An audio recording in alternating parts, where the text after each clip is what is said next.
আসসালামু আলাইকুম। আমি মোহাম্মদ আসলাম রান। আমি আপনাদের সঙ্গে আজকে অতি গুরুত্বপূর্ণ একটি রোগ সম্পর্কে আলোচনা করব।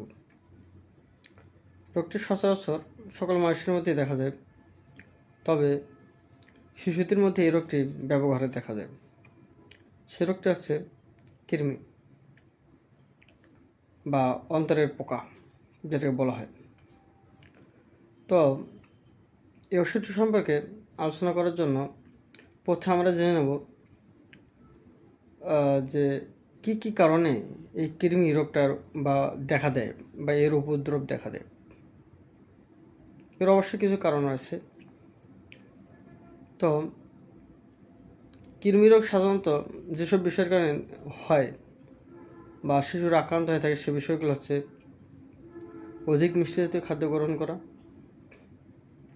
কাঁচা ফলমূল ভক্ষণ করা অপরিষ্কার অপরিচ্ছন্ন অবস্থায়, অধিক পরিমাণ মাংস মাছ ভক্ষণ করা,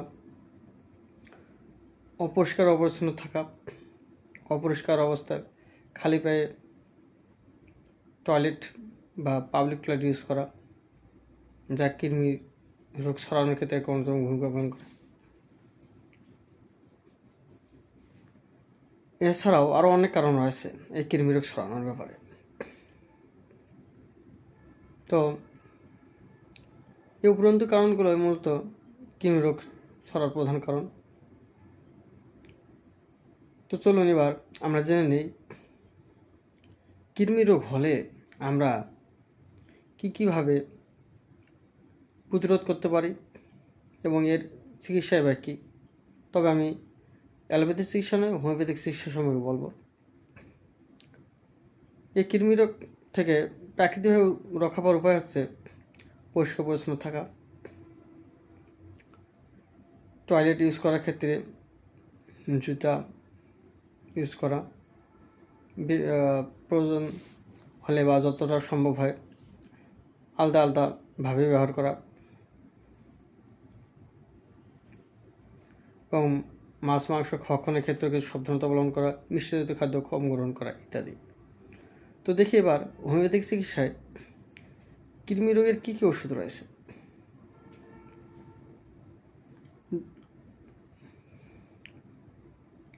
কোষ্ঠবদ্ধতা,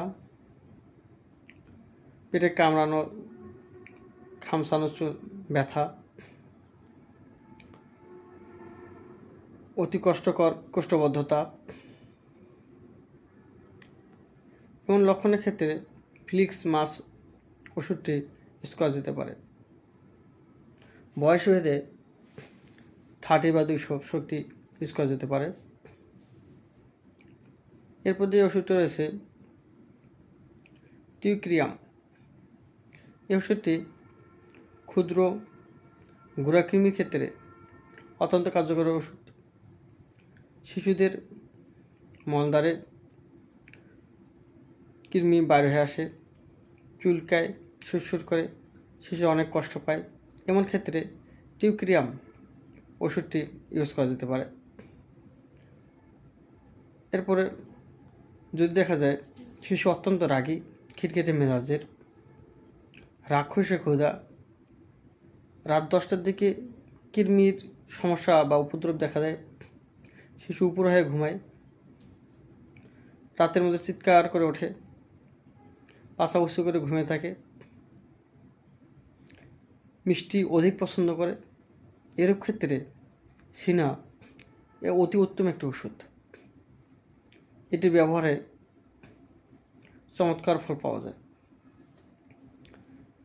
এরপরে যদি দেখা যায় বাচ্চা কৃমির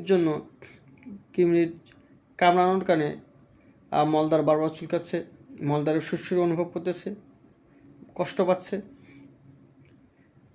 বাচ্চা গরম জাতীয় খাদ্য বেশি পছন্দ করতেছে, পিপাসা রয়েছে এবং বাচ্চা অত্যন্ত শীতকাতর বা গরম কাতর, সেক্ষেত্রে লাইকোপিডিয়াম ওষুধটি ইউজ করা যেতে পারে। এসব ওষুধ ছাড়াও আরও কিছু ওষুধ রয়েছে। ডাক্তার সুশীলার কর্তৃক আবিষ্কৃত 12টি লবণের মধ্যে বেশ কয়েকটি লবণ বা ওষুধ এই কৃমি রোগের অত্যন্ত কার্যকরী ও ফলদায়ক। এটা হচ্ছে নেট্রাম সালফ।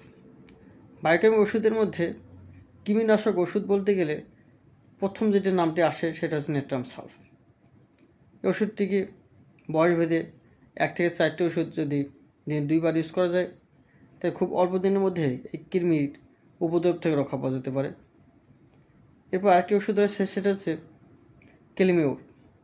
এই ওষুধটিও কৃমির অত্যন্ত কার্যকরী একটি ওষুধ। বিশেষত গুড়া কৃমির বা ছোটো ছোটো কৃমি যেগুলা কারণে বাচ্চারা অনেক কষ্ট পায়, শুধু বাচ্চারাই নয় বৃদ্ধ বয়প্রাপ্তরাও কষ্ট পায় থাকে, তাদের ক্ষেত্রেও বয়সভেদে যদি এই ওষুধটিকে দিনে 1 থেকে 4টি ওষুধ বয়সভেদে ইউজ করা যায়, খাবার গ্রহণ করা যায়, সেক্ষেত্রে অত্যন্ত চমৎকার ফল দিতে পারে এটি। তো আমরা আজকে জানলাম কৃমি থেকে কীভাবে উপশম লাভ করা যায়, কীভাবে পরিত্রাণ পাওয়া যায়।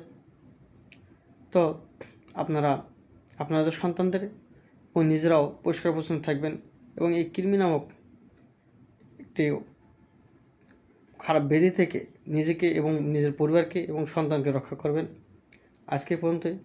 আমি মোহাম্মদ রাসেল ইমরান এখানে বিদায় নিচ্ছি। আসসালামু আলাইকুম ওয়া রাহমাতুল্লাহ।